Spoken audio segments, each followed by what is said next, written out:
You're still watching the Signature Show, and today we are looking at two issues.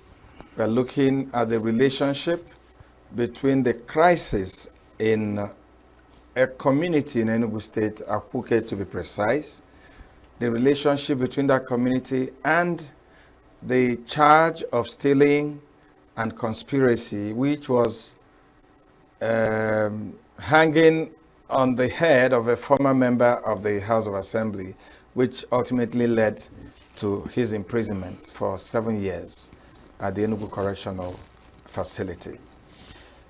And joining me now to look at the issue and give us some more information is a former chairman of Enugu South Local Government and former member of the Enugu House of Assembly. Sam Gene, welcome to our show. Thank you so much. Is it true that you've never met Kenneth, who was on this program a few minutes ago? I find it very difficult to believe. Well, it's people are given to their opinion, just like you said you find it very difficult. I believe it's just your opinion. But to be honest, I just met this young man today, like he said. I've never met him for any reason. I mean, nothing has brought our roads to cross in any form. So I think he's right. I've never met him. I'm just meeting him for the first time today. That's the simple truth. Yeah. So tell me, is it true that you're the one ensuring that Bright Ngene goes to prison?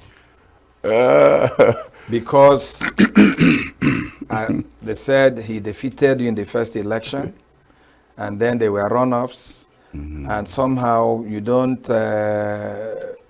know how else to take him out, and then you made sure that he's thrown into prison. Is that true? This is indeed. This is better a law court now. Well, this is what was said on this program, and that's why I'm asking you. The people that actually said that are wrong. Okay. Completely very wrong.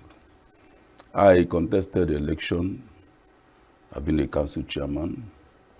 And in 2019, by the grace of God, mercies of God, I found myself a member of the Enugu State House of Assembly, and I know I did a lot. And in the 2023 election, in this part of the East, we know how it went, in the sense that the P2B wave came into play. But even at that, a lot of PDP candidates came through.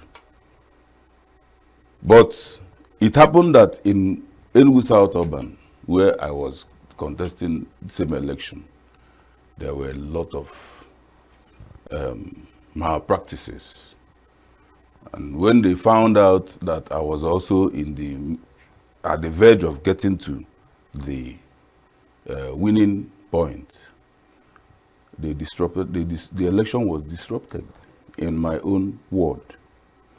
The 8 polling units that is in contest now are in my ward. A very stronghold. Ward 5 for 1 West, to be precise.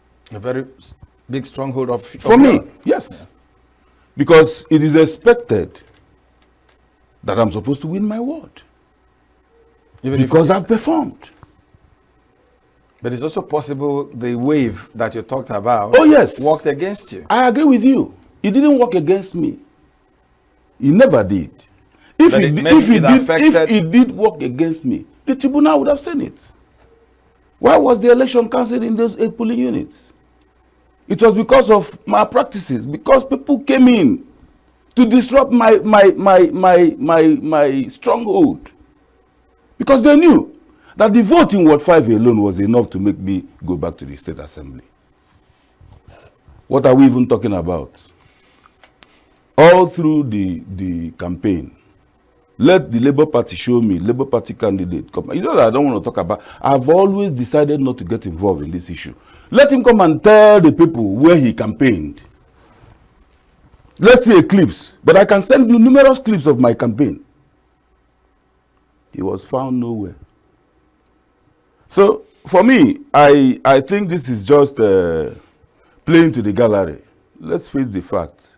The fact is that I am running an election. He is running an election. I don't know what happened. I'm not an Akuke. I'm not a community member of Akuke. I'm not even from Akuke anyway. But we are from the same local government. Okay.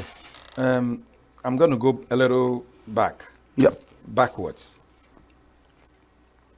The tribunal called or directed or ruled that there should be a rerun in 8 polling stations or polling units in your ward. Yes. And the rec of Enugu and other officials were removed from doing the rerun. Yes. They brought the rec from Anambra to do the rerun. Mm-hmm. Is it true that you and some of your supporters attacked the polling station or wherever the thing was happening and destroyed all INEC materials? Is it true? You know, most times I like to discuss this kind of issue with facts and evidences. The fact that I've never opened up to any press interview on this matter. This is my first time. Which is good. Yeah. Which is good. So I only decided to do this just for the records. I don't think that issue should even come up.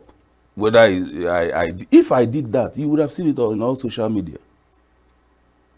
Can somebody show me a picture or a photograph where I committed but they such? say they have the video. Let them provide it. Why? What are they still waiting for? Let them provide it. But you've been heard to criticize the rec from Anambra that, organized the rerun. Yes. And you've been heard to say that rec was biased and that he was working for your opponents. Couldn't that have been a reason why you and your supporters disrupted that election? Was there any way you ever heard me say such? That's to start with. This is just what people bandied around. I'm a very careful person. I don't open up my mouth to say anything at any time. That's why I have refused to even grant any interview of any sort. Do you think she was very fair on that election? The truth is that she came for that run like somebody who has made up her mind. Who had an agenda. That's what I think. Because why would you even come there with a fake result? And you said something about evidence. Hold on. Do you have evidence on your phone or something? I don't need to have evidence because the result sheet that they came with was fake. Remember that before that election that woman came for, that already there was the first rerun, which I prepared very, very well and campaigned very vigorously for my voters, my supporters to come and vote for me. It was disrupted. They said there was a fake, that the result has been written.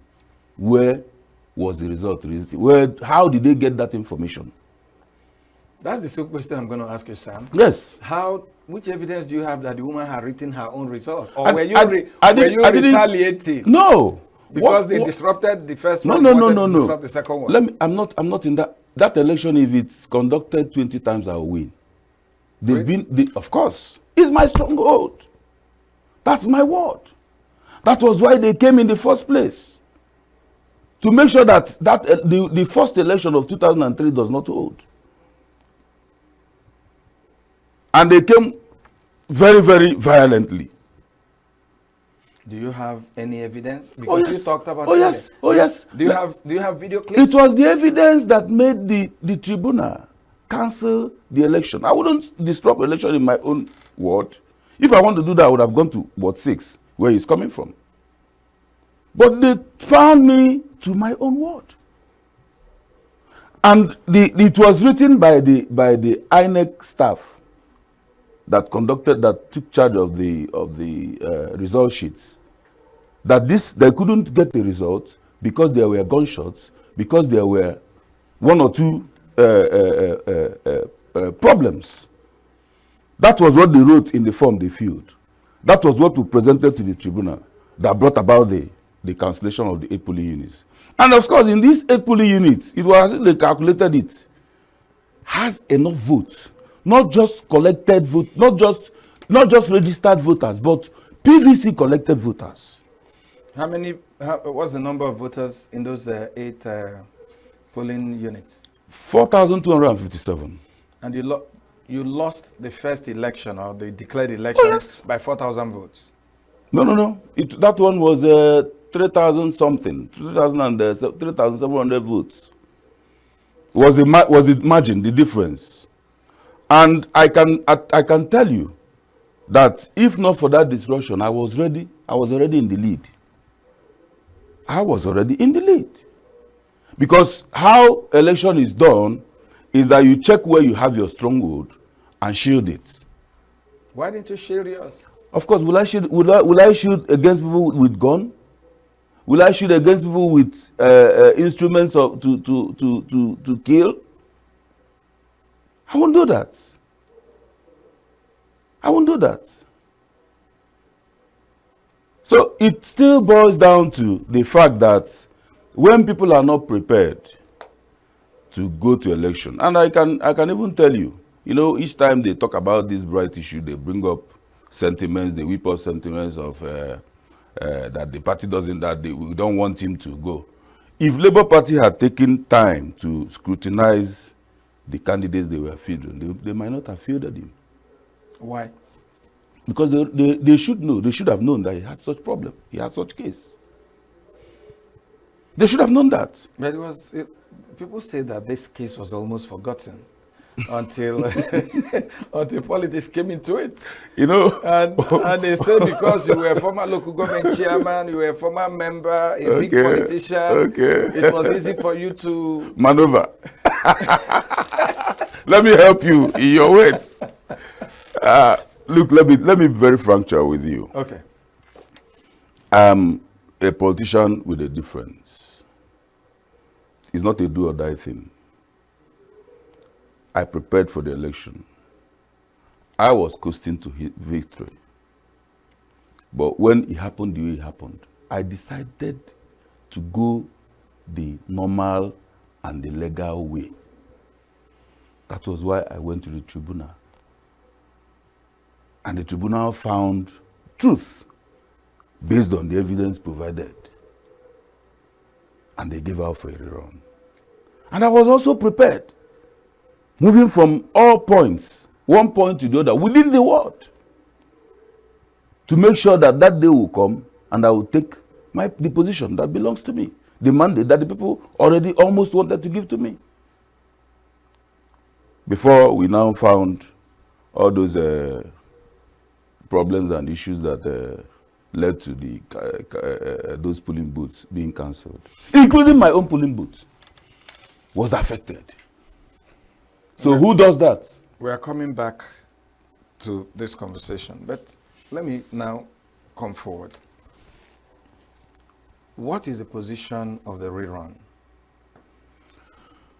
My brother, it's the umpire is there. The position is that whenever they put up the dates, we go and contest the election. We go out to what is INEC saying now? What's INEC? The only information I had from INEC was that the one of the last one that was supposed to hold that didn't hold, couldn't hold. that they will inform us when the next will hold. Did they give any reason why it wasn't holding? They said it's on security reasons. And when issues becomes on security reasons, who knows? I am not INEC. I'm not even the state government. I'm not anywhere. I'm not the security agencies. What I am doing, instead of beating about the bush and chasing to the gallery, I'm busy still campaigning and consulting. Oh, you're still campaigning? Oh yes, consulting vigorously. Not campaigning per se, but consulting people and making sure that if they call us tomorrow, I'll go out to the field and I'll defeat him. Why are you so confident? It is my stronghold. It's my word. You mean that your word will give you 100%? Why not? When they want you, why not? They were good. They were about doing that. Why didn't they go to Ward 4? Why didn't they go to Ward 7? Why didn't they go to Ward 6? Why Ward 5? Why Ward 5? That's the question. I don't want to be sentimental about that. I don't want us to be dragging sentiment into this matter. Let's just face fact and face the case the way it is. Everybody should go and get ready and prepare, like I'm doing, and waiting to win. Let's look back to your years in the House of Assembly. Yes. You said you performed well. Yes. Share with me. That's a good one. All right.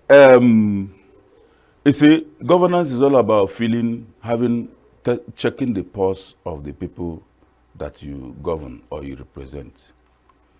I was only a legislator, and who happened to know his job, making laws, and going through oversight, and then relating with your people also at your constituency. And we did a lot. I decided to take it one after another. And if you talk about, I was the House Committee Chairman on Health also. And in health, we felt, what can we do to affect people's life? We were able to ensure. We had to ensure like about 100 persons, 120 persons within the 4 given wards in Enugu South Urban. That for one whole year, they can go to the hospital at the health centers and then take treatment for whatever illness. And that's free. They don't pay no cover. It's on record. The people that benefited are there. If you dig deep. Was it a government program? Or it was my own personal program. You provided this? Oh yes, 120 persons. I even included my village wards, which is Obago Ward 11 and Obago Ward 3. I had to include them in this program. And we didn't stop at that. I also took up paying for WAEC fees for indigent persons in my community. But we do it by balloting. Of course, you know, we are not provided with so much money to do all those, but I was always sourcing fund to get that done because I feel the pulse of the people. I know how it is. I know that things are very hard and tough. And I want to be felt. I don't know, I don't have the real figure, but I know that within the time I stayed in House of Assembly, we paid for almost about 150 something persons. WAEC fees, 18,200 each person. So what I did was, each year, I started that in 2020. I got into House of 2019. I started that program in 2022.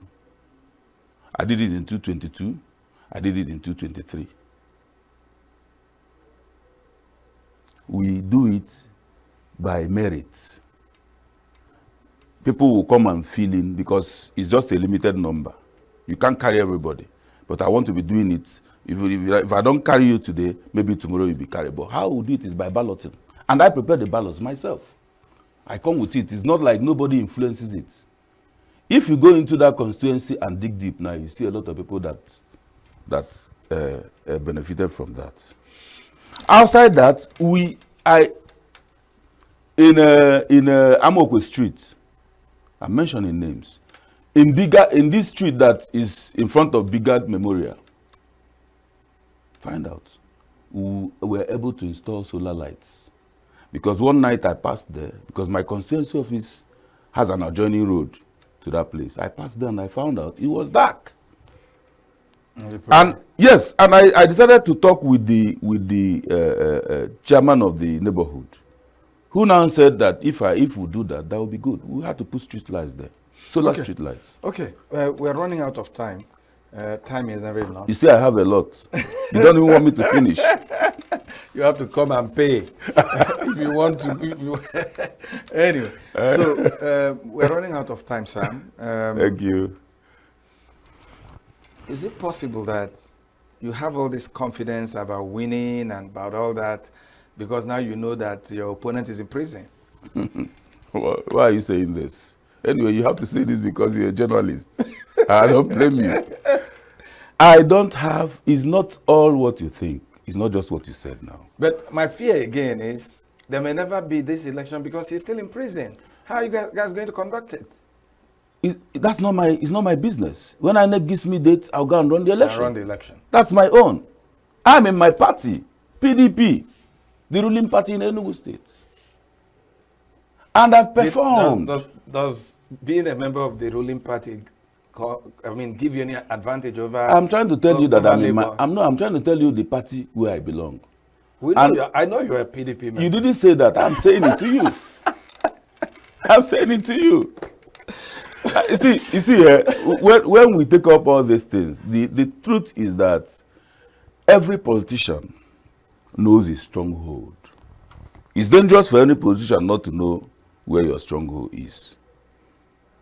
My stronghold is my word. Thank you, Sam. You're welcome. I must thank you for finding time to come and react to some of these accusations and react to, make it a little brighter so that we understand. Thanks for coming on the Signature Thank you Show. so much. Thank you so much. I'll be speaking with Sam Ngene, Honorable Sam Ngene, former Enugu South Local Government Chairman and member Enugu State House of Assembly. I'm Vin Martin Obiorilo. Thanks for watching. And let's do it again.